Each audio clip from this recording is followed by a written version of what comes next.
Federal cuts to Medicaid could leave hospitals on the hook for more charity care. That's one of the things you need to know to start your day for Monday, August 4th. I'm Ryan Denham, and this is WGLT's The Leadoff. Now let's lead off with fresh comments from OSF HealthCare leadership about the potential impacts of Medicaid cuts in the massive GLP tax cut and spending plan. WGLT's Eric Stock has more. Democratic Congressman Eric Sorensen met with leadership at OSF in Peoria to discuss the potential impacts. Joining Sorensen was Mike Wells, president of OSF St. Francis Medical Center in Peoria. As we prepare for changes, changes aren't new to us. OSF has been around for 170 years, and so the changes over time we've weathered. This isn't the first go-around. Wells says the cuts that were approved in the recent federal tax and policy bill are not the first eligibility restriction that's led to an increase in uncompensated care for OSF's network of hospitals. The result of the move from Medicaid to uninsured is that OSF provides charity care. And so we've increased by tens of millions of dollars over the past year in charity care, which means we cover the cost of that care. Wells says OSF is a healthy organization. He says they'll continue serving patients and has demonstrated the ability to do more with less through innovation like their telehealth program. Congressman Sorensen says 60% of the patients treated at OSF's Children's Hospital of Illinois in Peoria are on Medicaid, and 1 in 6 adult patients at all OSF facilities are on Medicaid. Right now, let's understand Medicaid is under attack. The reality is that cutting Medicaid means that we're cutting people off of their health care. We're removing people from the ability to be connected to health care. OSF is one of the largest employers in central Illinois. It operates St. Joseph's Hospital in Bloomington. For The Leadoff, I'm Eric Stock. Here's some other stories we're following in the WGLT newsroom. A solar developer in McLean County says there will be fewer renewable energy projects in Illinois after President Trump's tax and spending bill cut tax incentives to clean energy. Bloomington Parks and Recreation is looking for community feedback and creating a master plan for Miller Park Zoo. The 134-year-old landmark is one of the oldest zoos in the country. Hundreds of thousands of people will head to Springfield starting this week for the Illinois State Fair. New this year is a pickleball tournament, a craft beer tasting competition, and a naturalization ceremony for roughly 400 new citizens. You can find more on these stories at WGLT.org. Artist David Wilson is alive and exhibiting. That is also the title of his collection of collages on display now at Bloomington Public Library. Wilson is the first national artist to show work at the library. He lives in Nashville, but he tells WGLT's Lauren Warnicki he's got roots in Bloomington Normal.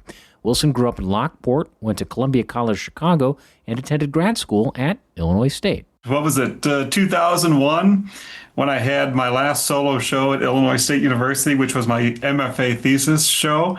And I figured, it took about, 24 years for Bloomington to get over it. So here I am now. You have this kind of satirical gaze on known figures. And there's this playful mix of colors and found materials. And I just actually want to know what materials you're working with. It's tissue paper from a gift wrapping tissue, from a gift store or something like that.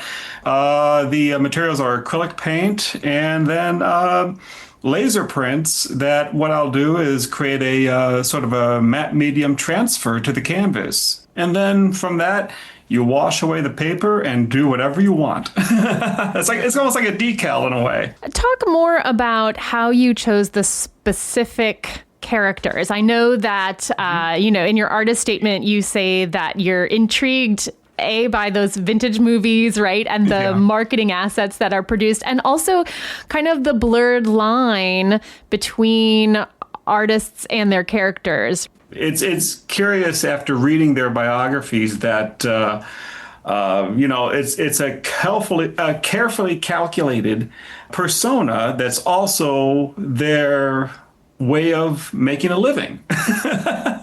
As for example, you take Buster Keaton and how he may or may not appear a lot in variations that I alter in the artworks that I use, because there's something about the way I resonate with his sense of creativity.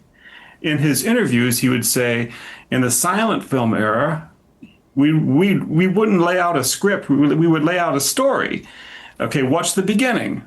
What's the end? The middle will figure itself out.